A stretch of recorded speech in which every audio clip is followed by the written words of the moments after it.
अस्सलामुअलैकुम। इस वीडियो के अंदर हम डिस्कस करेंगे इंटीरियर ऑफ द स्कल को और पर्टिकुलरली हम बात करेंगे मिडल क्रेनियल फोसा की। इससे प्रीवियस वीडियो के अंदर हमने एंटीरियर क्रेनियल फोसा को डिस्कस किया। Now we will discuss the middle cranial fossa. Middle cranial fossa की एक बटरफ्लाई शेप की तरह अपीयरेंस होती है with the medial narrow part और लैटरल एक्सपेंडेड पार्ट्स। 3 बोन्स होती हैं जो कि मिडल क्रेनियल फोसा को फॉर्म करवाती हैं। स्फिनाइड बोन, मिड के अंदर स्फिनाइड बोन प्रेजेंट होती है और लेटरली हमारे पास टेम्पोरल बोन्स प्रेजेंट होती है ऑन बोथ साइड्स के ऊपर, जो कि मिडल क्रेनियल फोसा को फॉर्म करवाते हैं। मिडल क्रेनियल फोसा की अगर हम बाउंड्रीज़ की बात करते हैं तो जो एंटीरियर बाउंड्री होती है मिडल क्रेनियल फोसा की, वो फॉर्म करवाती है posterior boundary of anterior cranial fossa. So same boundaries होती है, मीन्स कि अगर एंटीरियर बाउंड्री है, जो पोस्टीरियर बाउंड्री थी एंटीरियर क्रेनियल फोसा की, वही एंटीरियर बाउंड्री होगी मिडल क्रेनियल फोसा की। सो अगर हम रिवाइज करें एंटीरियर क्रेनियल फोसा की पोस्टीरियर बाउंड्री को, तो यहाँ पर इस एरिया को, इस डिप्रेशन को हमने कहा था जुगम स्फिनाइडेल। जुगम मीन्स मैंने बताया था कि एनाटॉमिकल स्ट्रक्चर, वो एनाटॉमिकल स्ट्रक्चर तो दो स्ट्रक्चर्स को आपस में जोड़ता है। तो यहाँ पर आकर दो लेसर विंग्स आकर स्फिनाइड बोन पर आकर अटैच हो जाते हैं तो एक डिप्रेशन बनती है।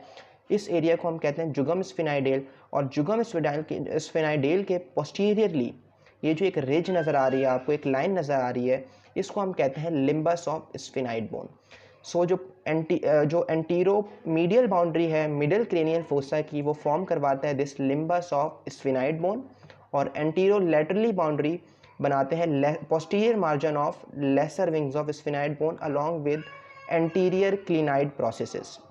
So again, anteromedial boundary by the limbus of sphenoid bone and anterolateral boundary by the posterior margin of lesser wings of sphenoid bone. तो ये फॉर्म करवाते हैं anteromedial boundary and anterolateral boundary of middle cranial fossa. उसके बाद अगर हम posterior boundary देखें middle cranial fossa की, तो posteriorly हमें यहाँ पर एक एलिवेशन नज़र आ रही होती है बॉडी ऑफ स्फिनाइड से। ठीक है, ये मिड में बॉडी है। इस बॉडी ऑफ स्फिनाइड से ये जो एलिवेशन नज़र आ रही है, इस एलिवेशन को हम कहते हैं डॉर्सम सेला। और इस डॉर्सम सेला के ऊपर ये जो राउंडेड एमिनेंसेस हैं दो, इनको हम कहते हैं पोस्टीरियर क्लिनाइड प्रोसेसेस। तो posteromedial boundary of middle cranial fossa is formed by dorsum sellae. ठीक है, ये डॉर्सम सेला। उसके बाद हमारे पास आ जाती है पोस्टीरो लेटरल बाउंड्री। तो posterolateral boundary of middle cranial fossa is formed by this superior margin of petrous part of temporal bone. ये पिट्रस टेम्पोरल बोन है और उसका जो सुपीरियर बॉर्डर है दिस, ये फॉर्म करवाता है posterolateral boundary of middle cranial fossa. Temporal bone के बेसिकली डिफरेंट पार्ट्स होते हैं, हमने इसको डिस्कस किया था स्कल की ओवरऑल एनाटॉमी के अंदर। सो यहाँ पर हमें मस्टाइड पार्ट होता है, स्टेलाइड पार्ट होता है, ये स्क्वेमस पार्ट होता है। ठीक है, ये वाला स्क्वेमस पार्ट, और ये पिट्रस पार्ट होता है। डिफरेंट पार्ट्स होते हैं टेम्पोरल बोन के। तो posterior lateral boundary is formed by the petrous part of temporal bone. So ये बाउंड्रीज़ हैं। अभी हम स्टडी पर्पस के लिए मिडल क्रेनियल फोसा को डिवाइड करते हैं दो पार्ट्स के अंदर। एक हमारे पास मीडियल पार्ट, ये नैरो पार्ट है। सबसे पहले हम स्ट्रक्चर्स डिस्कस करेंगे इस मीडियल पार्ट के अंदर कौन से स्ट्रक्चर्स हैं। उसके बाद लैटरल एक्सपेंडेड पार्ट्स, इन एक्सपेंडेड पार्ट्स के अंदर कौन कौन से स्ट्रक्चर्स प्रेजेंट होते हैं, कौन कौन से बोनी फीचर्स प्रेजेंट हैं इन पार्ट्स के अंदर। सो अगर हम सबसे पहले हम डिस्कस करते हैं मीडियल पार्ट को, ये जो लिम्बस ऑफ स्फिनाइड और जुगम स्फिनाइडेल है, इसके पोस्टीरियरली हम शुरू करते हैं। तो यहाँ पर हमें एक लिम्बस ऑफ स्फिनाइड के डायरेक्ट बाद यहाँ पर एक ग्रूव नज़र आ रहा है। इस ग्रूव को हम कहते हैं सल्कस क्याज़मेटिकस। ठीक है, this groove is known as sulcus chiasmaticus. और सल्कस क्याज़मेटिकस के ईच साइड के ऊपर यहाँ पे दो फोरामेंस हैं, एक ये फोरामेंस है और एक इस तरफ भी फोरामेन हमें नज़र आ रहा है। इन फोरामेंस को हम कहते हैं ऑप्टिक कैनाल। और इस ऑप्टिक कैनाल के अंदर बेसिकली रन करती हैं दो structures, optic nerve and ophthalmic artery. ठीक है, optic nerve and ophthalmic artery इसके अंदर रन करती है। इसे हम बेसिकली सल्कस क्याज़मेटिकस इसलिए कहते हैं कि जो ऑप्टिक नर्व्स होती हैं राइट और लेफ्ट साइड की, वो आकर एक क्याज़मा बनाती है। मींस के वो डेक्यूसेट करती हैं, राइट वाली लेफ्ट की तरफ चली जाती है और लेफ्ट वाली राइट की तरफ चली जाती है। तो एक एक्स शेप स्ट्रक्चर बन जाता है, उसे हम कहते हैं ऑप्टिक क्याज़म। तो एक मिसनोमर है कि ये जो सल्कस क्याज़मेटिकस है, कहते हैं कि इसके पास ये रिलेटेड है उस ऑप्टिक क्याज़म से, लेकिन ऐसा नहीं होता। जो ऑप्टिक क्याज़म है इसके पोस्टीरियरली बनता है, लेकिन इसको एक मिसनोमर नाम दे दिया गया है, तो हम इसको अब सल्कस क्याज़मेटिकस ही कहते हैं और इसे हम बिलीव करते हैं कि it is related to the optic chiasm, जो कि ऑप्टिक नर्व के क्रॉसिंग पे बनता है। उसके बाद अगर हम बात करें सल्कस क्याज़मेटिकस के डायरेक्ट बाद एक बोनी रिज, एक एमिनेंस हमें नज़र आ रही है इस एमिनेंस को हम कहते हैं टुबरकुलम सेला। ठीक है, ये वाली जो सल्कस कैज़मेटिक के बाद एमिनेंस है, इस एमिनेंस को हम कहते हैं टुबरकुलम सेला। और इस टुबरकुलम सेला के यहाँ पर लेटरली ऑन बोथ साइड्स के ऊपर छोटी सी एमिनेंस है दोनों, जो कि सही से नज़र भी नहीं आ रही हैं। सो इसको हम इस तरह याद कर लें कि टुबरकुलम सेला के लेटरली दो एमिनेंस होती हैं, जिसे हम कहते हैं मिडल क्लिनाइड प्रोसेसेस। ऊपर कौन सा था? Anterior clinoid processes. अब यहाँ पर है मिडल क्लिनाइड प्रोसेसेस। ठीक है, यहाँ पर टुबरकुलम सेला के लेटरली। टुबरकुलम सेला के बिल्कुल बाद यहाँ पर हमें एक फोसा नज़र आ रहा है। इस फोसा को हम कहते हैं हाइपोफिजियल फोसा या फिर पिट्यूटरी फोसा, क्योंकि इस फोसा के अंदर आकर पिट्यूटरी ग्लैंड होता है, पिट्यूटरी ग्लैंड है जो ब्रेन का, वो यहाँ के आके लॉज हो जाता है इनटू दिस फोसा, और इस फोसा को हम कहते हैं हाइपोफिजियल फोसा या फिर पिट्यूटरी फोसा। इस हाइपोफिजियल फोसा के पीछे ये जो बॉडी ऑफ एलिवेशन है, जिसे हमने बाउंड्री में भी जिक्र किया, इसे हम कहते हैं डॉर्सम सेला। और डॉर्सम सेला के ये ऊपर दो प्रोसेसेस हैं, इसे हम कहते हैं पोस्टीरियर क्लिनाइड प्रोसेसेस। तो अब ये तीनों जो स्ट्रक्चर हैं, टुबरकुलम सेला, हाइपोफिजियल फोसा और यहाँ पर डॉर्सम सेला, इन तीनों स्ट्रक्चर्स को मिलाकर हम कहते हैं सेला टर्सिका। क्योंकि जो टर्किश सैडल होता है, जो सैडल होता है हॉर्स राइडिंग के अंदर जहाँ पे पाँव रखते हैं, ये उससे बिल्कुल सैडल होता है जहाँ पे बैठते हैं, तो उससे बिल्कुल ये एक अपीयरेंस आ रही होती है उसकी टर्किश सैडल की। तो इसलिए इन तीनों स्ट्रक्चर्स को मिलाकर हम कहते हैं सेला टर्सिका। ठीक, इन तीनों स्ट्रक्चर्स को हम मिला के हम कह रहे हैं सेला टर्सिका। नाउ यहाँ पर ये जो मैंने जिक्र किया था मिडल क्लिनाइड प्रोसेसेस लेटरली जो प्रेजेंट होते हैं टुबरकुलम सेला के ऊपर, एक लिगामेंट होता है जो कि इन मिडल क्लिनाइड प्रोसेस को अटैच करता है with the anterior clinoid processes, और उस लिगामेंट को हम कहते हैं कॉर्टिडो क्लिनाइड लिगामेंट। ठीक है, कॉर्टिडो क्लिनाइड लिगामेंट। और उस लिगामेंट की वजह से क्या होता है कि एक फोरामेन बन जाता है। ठीक है, यहाँ पर ये ऊपर यहाँ पे एक लिगामेंट आ जाएगा तो एक फोरामेन बन जाएगा। उस फोरामेन को हम कहते हैं कॉर्टिडो क्लिनाइड फोरामेन या कैरोटिड फोरामेन। तो कैरोटिड फोरामेन कैसे बना कि एक लिगामेंट है जो कि मिडल क्लिनाइड प्रोसेस को अटैच कर रहा है with the anterior clinoid processes, और उस लिगामेंट को हम कहते हैं कॉर्टिडो क्लिनाइड लिगामेंट। ठीक है, तो बाद में हम आखिर में जाके हम जिक्र करें किस तरीके से इंटरनल कैरोटिड आर्टरी इसके अंदर रन करेगी कैरोटिड फोरामेन के अंदर, तो उसको हम आखिर में डिस्कस करेंगे। ठीक है, अभी यहाँ पर इतना समझ लिया, एक फोरामेन बनता है जिसे हम कहते हैं कैरोटिड फोरामेन। सो ये स्ट्रक्चर्स होते हैं इन द मीडियल पार्ट्स के अंदर। ठीक है, ऑप्टिक कैनाल और कैरोटिड फोरामेन हमने जिक्र किया, उसके बाद हमने बाउंड्रीज देखी और हमने सेला टर्सिका को डिस्कस किया। अब हम लेटरली हम डिस्कस करें मिडल क्रेनियल फोसा को, तो डिफरेंट फोरामेन्स प्रेजेंट होते हैं लेटरल वाइडर पार्ट के अंदर, एक्सपेंडेड पार्ट के अंदर। सबसे पहले अगर हम एक फोरामेन देखें, यहाँ पर हमें नज़र आ रहा होगा ये वाला, ये बेसिकली एक गैप है, ये laser wing of sphenoid bone है, ये greater wing of sphenoid bone है, और यहाँ पर बॉडी है मीडियली। तो इन तीनों के दरमियान में एक गैप बन जाता है। इस गैप को हम कहते हैं सुपीरियर ऑर्बिटल फिशर, जो कि मिडल क्रेनियल फोसा को कनेक्ट कर रहा है विद द ऑर्बिट्स। यहाँ पर अगर हम ऑर्बिट्स को देखें, वो जो हमें नज़र आ रहा है ऊपर, ये है सुपीरियर ऑर्बिटल फिशर। ठीक है, यहाँ पर ये रहा। तो ये सुपीरियर ऑर्बिटल फिशर कनेक्ट कर रहा है मिडल क्रेनियल फोसा को विद दी ऑर्बिट्स के अंदर। और यहाँ पर अगर हम एक और चीज़ देखें, यहाँ पर हल्की सी एक lower border of orbital Fisher के अंदर एक एलिवेशन सी नज़र आ रही होती है हमें यहाँ पे।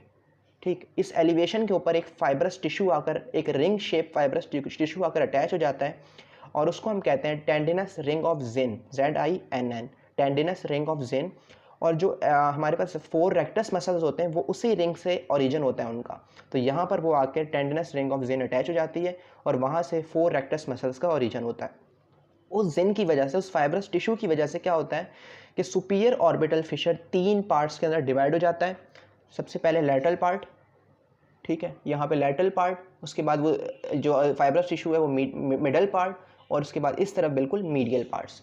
सो डिफरेंट स्ट्रक्चर्स होते हैं जो मिडल, लैटरल और मीडियल पार्ट से पास होते हैं। तो हम देखते हैं कौन कौन से स्ट्रक्चर्स पास होते हैं in the superior orbital fissure से। सो अगर हम सबसे पहले लेटरल पार्ट का जिक्र करें कि lateral part of superior orbital fissure से कौन से स्ट्रक्चर्स पास होते हैं, तो सबसे पहले पास होता है lacrimal nerve, frontal nerve, trochlear nerve और सुपीरियर ऑप्थैलेमिक वेन। ये स्ट्रक्चर्स पास होते हैं इसके अंदर से, यहाँ पर सुपीरियर ऑर्बिटल फिशर के लेटरल पार्ट से। उसके बाद मिडल पार्ट से स्ट्रक्चर जो पास होते हैं वो है superior division of oculomotor nerve, inferior division of oculomotor nerve, nasociliary nerve and abducent nerve, that is 6th cranial nerve. ठीक है, एब्ड्यूसेंट नर्व। और मीडियल पार्ट से एक स्ट्रक्चर पास होता है जिसे हम कहते हैं इंफीरियर ऑप्थेलैमिक वेन। सो ये स्ट्रक्चर्स पास होते हैं into the superior orbital fissure से, और इसका निमोनिक हम आखिर में जिक्र करेंगे इसकी निमोनिक का। तो ये स्ट्रक्चर्स पास हो रहे हैं सुपीरियर ऑर्बिटल फिशर से। सुपीरियर ऑर्बिटल फिशर के बाद डायरेक्ट यहाँ पे एक और हमें फोरामेन नजर आ रहा है, दिस ये है फोरामेन रोटेंडम। फोरामेन रोटेंडम बेसिकली हमें बेजिलर नॉर्मा बेसिलिस के ऊपर सही से विजिबल नहीं होता, क्योंकि ये जो फोरामेन रोटेंडम है ये ओपन होता है इनटू द टेरिगोपेलेंटाइन फोसा के अंदर। टेरिगोपेलेंटाइन फोसा वो फोसा होता है जो कि मैग्जिला और टेरिगॉइड प्रोसेस ऑफ पेलेंटाइन बोन, ये पेलेंटाइन बोन है, इसका टेरिगॉइड प्रोसेस और मैग्जिला ये दोनों मिलकर एक फोसा बनाते हैं जिसे हम कहते हैं टेरिगोपेलेंटाइन फोसा। और फोरामेन रोटेंडम यहाँ पर आके कहीं पर अटैच, यहाँ पर आकर ओपन होता है, ठीक है। सो फोरामेन रोटेंडम बेसिकली इससे स्ट्रक्चर जो पास होते हैं वो होता है मैग्जिलरी नर्व। सो मैग्जिलरी नर्व यहाँ से पास होती है फोरामेन रोटेंडम से, और जब वो मैग्जिलरी नर्व एंटर कर जाती है इनटू द टेरिगोपेलेंटाइन फोसा, वहाँ पर जाके डायलेट हो जाती है मैग्जिलरी नर्व, और डायलेट होकर वो टेरिगोपेलेंटाइन गैंग्लियन बनाती है। सो मैग्जिलरी नर्व बनाती है pterygopalatine ganglion after passing through the foramen rotundum.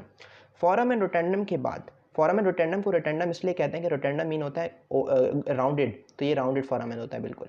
उसके बाद आ जाता है फोरामेन ओवेल, ये वाला, इसको ओवेल इसलिए कह रहे हैं कि इसका ओवल शेप फोराम, ये ओवल शेप है, और इससे 4 स्ट्रक्चर्स पास होते हैं, mandibular nerve, accessory meningeal artery, lesser petrosal nerve and emissary vein, ठीक है। ये 4 स्ट्रक्चर्स पास होते हैं इस फोरामेन ओवेल से। फोरामेन ओवेल के पोस्टीरो लैटरली अगर हम देखें, जस्ट पोस्टीरो लैटरली, ये एक छोटा सा फोरामेन है, इस फोरामेन को हम कहते हैं फोरामेन स्पाइनोसम, और इसको स्पाइनोसम इसलिए कह रहे हैं कि it is related to the spine of sphenoid bone, ठीक है। ये स्पाइनोसम है और ये स्पाइन ऑफ स्फिनाइड बोन, ठीक है। हाँ, it is related to the spine of, it is related to the spine of sphenoid bone. और फोरामेन स्पाइनोसम से बेसिकली जो स्ट्रक्चर्स पास होते हैं वो होते हैं middle meningeal artery and nervus spinosus. Nervus spinosus basically recurrent meningeal branch है mandibular nerve की, recurrent meningeal branch of mandibular nerve, nervus spinosus, ये यहाँ से पास होते हैं। तो फोरामेन ओवेल और फोरामेन स्पाइनोसम ये दोनों ओपन होते हैं इनटू द इंफ्राटेम्पोरल फोसा, ठीक है। इंफ्राटेम्पोरल फोसा यहाँ पर ये यहाँ पे ये स्पाइनोसम है, ये ओवेल है, यहाँ पे इंफ्राटेम्पोरल फोसा होता है और इसके अंदर ये आकर एंटर होते हैं, ठीक है। उसके बाद एक लास्ट में फोरामेन प्रेजेंट होता है, उसे हम कहते हैं फोरामेन लेसरम। ये है फोरामेन लेसरम, और लेसरम मीन इरेगुलर होता है, तो इरेगुलर मार्जिन्स होते हैं इसके लेसरम के, और यहाँ से दो चीज़ें पास होती हैं, meningeal branch of ascending pharyngeal artery और एमिसरी वेन, ये यहाँ से पास होते हैं इनटू दी फोरामेन लेसरम से पास होते हैं। उसके बाद ये फोरामेन से ऑन द लैटरल सरफेस और the expanded surface of middle cranial fossa के अंदर अब हम डिस्कस करेंगे यहाँ पर ये पिट्रस पार्ट ऑफ टेम्पोरल बोन को। सो पिट्रस पार्ट ऑफ टेम्पोरल बोन का ये वाला जो पार्ट होता है बिल्कुल यहाँ पे मीडियल पार्ट, इस पार्ट को हम कहते हैं एपेक्स ऑफ पिट्रस टेम्पोरल बोन, ठीक है। और ये एपेक्स बॉडी ऑफ स्फिनाइड के साथ मिलकर फोरामेन लेसरम फॉर्म करवा रहा होता है। इस एपेक्स के जस्ट मीडियली हम देखें, ये जो हमारे पास एक डिप्रेशन सी बनती है एपेक्स के just anteriorly to the apex, ये डिप्रेशन जो बनी है, इस डिप्रेशन को हम कहते हैं ट्राइजेमिनल फोसा, और यहाँ पर लॉज हो जाता है आकर ट्राइजेमिनल गैंग्लियन, जो ब्रेन में होता है ट्राइजेमिनल गैंग्लियन, वो आकर यहाँ पर लॉज हो जाता है इनटू द दिस फोसा के अंदर। इस फोसा के बाद हमारे पास यहाँ पर अगर हम देखें तो ये एक एलिवेशन सी नज़र आ रही होती है, ठीक है।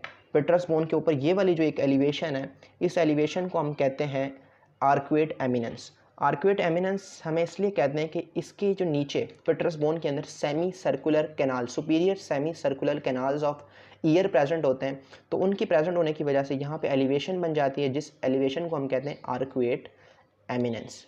और आर्क्वेट एमिनेंस के बाद यहाँ पे डिप्रेस्ड एक प्लेट होती है, ये वाली प्लेट है पिट्रस टेम्पोरल बोन की, इस प्लेट को हम कहते हैं टैगमेंट टिम्पेनाई। और टैगमेंट टिम्पेनाई बेसिकली एक प्लेट ऑफ पिट्रस टेम्पोरल बोन है जो सेपरेट कर रही है क्रेनियल कैविटी को with the tympanic cavity. Means ये वाली प्लेट है, ये हमारे पास क्रेनियल कैविटी है इस तरफ, और यहाँ से आगे शुरू हो जाती है टिम्पेनिक कैविटी ईयर की, ठीक है। ये प्लेट है टैगमेंट टिम्पेनाई जो कि सेपरेट कर रही होती है। उसके बाद हमारे पास यहाँ पर ये जो एक ग्रुप नज़र आ रहा है हमें सुपीरियर बॉर्डर ऑफ पिट्रस बोन के ऊपर, इसको हम कहते हैं सुपीरियर पेट्रोसल साइनस, ठीक है। सुपीरियर पेट्रोसल ग्रूव, इस ग्रूव के अंदर प्रेजेंट होता है, लॉज होता है सुपीरियर पेट्रोसल साइनस।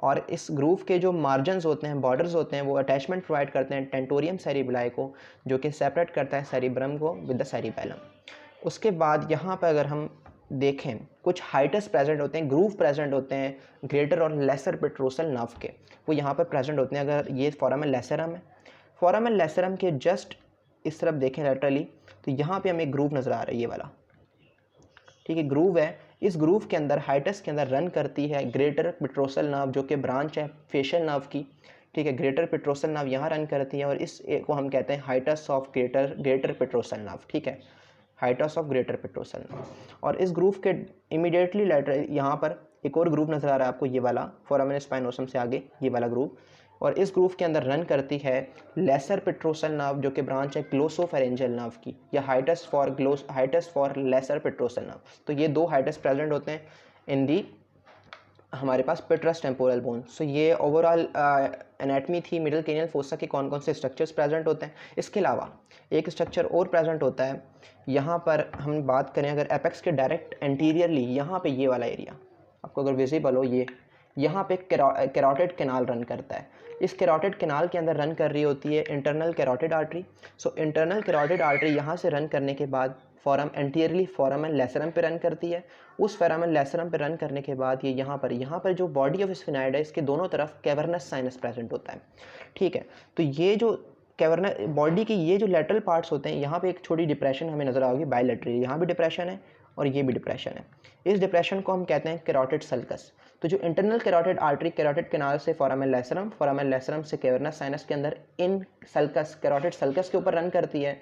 और फिर मैंने बात की थी कि यहाँ पर कॉर्टिडो क्लिनाइड लिगामेंट है, जो कि कैरोटिड फोरामेन बना रहा है, वो कैवर्नस साइनस की रूफ को पियर्स करके इस फोरामेन से होते हुए आगे ब्रेन में ट्रैवल करती है। तो ये रूट होता है इंटरनल कैरोटिड आर्टरी का। So this is overall anatomy of the middle cranial fossa. तो यहाँ पे अगर हम रिवाइज करेंगे कौन कौन सी बाउंड्रीज हमने डिस्कस की अभी, तो मिडल क्रेनियल फोसा की, तो anteriorly and medially by the limbus of sphenoid bone, anteriorly and laterally by the posterior margin of lesser wings of sphenoid bone, posteriorly and medially by the dorsum sella of sphenoid body, ठीक है, dorsum sella of sphenoid body, posteriorly and laterally by the superior margin of petrous temporal bone, ठीक है, superior margin of petrous temporal bone। फोरामेन्स कौन कौन से हमने discuss किया, सबसे पहले ऑप्टिक कैनाल, ऑप्टिक नर्व और ऑप्थेलेमिक आर्टरी यहाँ से पास होती है, इसको हम O2 से याद कर सकते हैं। उसके बाद हमारे पास सुपीरियर ऑर्बिटल फिशर, यहाँ पर सुपीरियर ऑर्बिटल फिशर से के तीन पार्ट्स होते हैं, हमने डिस्कस किया था, lateral part, middle part and then their medial part. Lateral part से पास होती है lacrimal nerve, facial nerve, frontal nerve, trochlear nerve, superior ophthalmic vein. Middle part से पास होती है superior division of oculomotor nerve, nasociliary nerve, inferior division of oculomotor nerve and abducent nerve. और medial part से pass होती है inferior ophthalmic vein.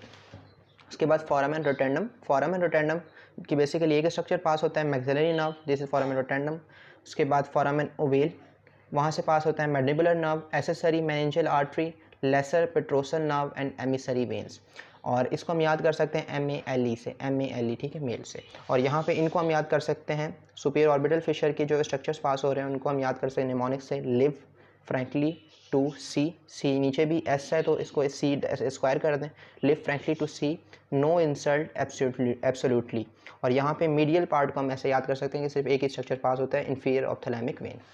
और foramen ovale का ये निमोनिक है। उसके बाद फोरामेन स्पाइनोसम से middle meningeal artery, nervus spinosus that is recurrent branch of meningeal branch of mandibular nerve, और फोरामेन लेसरम जो कि meningeal branch of ascending pharyngeal artery pass होती है, और एमिसरी वेन ये पास होती हैं। उसके अलावा हम देखें अगर ट्राइजेमिनल जो नर्व होती है उसकी तीन ब्रांचेस होती हैं, ठीक है, maxillary nerve, mandibular nerve and उसके बाद हमारे पास ऑप्थेलेमिक नर्व, ठीक है। तो क्या होता है कि ये हमारे पास तीनों मैक्सिलरी नर्व कहाँ से पास हो रही है, फोरामेन रोटेंडम से, फोरामेन ओवेल से, मैंडिबुलर नर्व, और जो ऑप्थेलेमिक नर्व होती है वो तीन में डिवाइड हो जाती है before the superior orbital Fisher के पास आके। कौन कौन सी तीन ब्रांचेस देती है वो, सबसे पहले फ्रंटल नर्व, लैक्रिमल नर्व और यहाँ पर आके नेजोसिलियरी नर्व। तो तीन जो ऑप्थेलेमिक नर्व की जो ब्रांचेस हैं वो पास होती हैं from the superior orbital Fisher, और ये तीनों ब्रांचेस होती हैं ऑप्थेलेमिक नर्व की। और फिर मैक्सिलरी नर्व और मैंडिबुलर नर्व, और ये तीनों मिला के ब्रांचेस हैं ट्राइजेमिनल नर्व की। So this all are the anatomy of the middle cranial fossa. Thank you.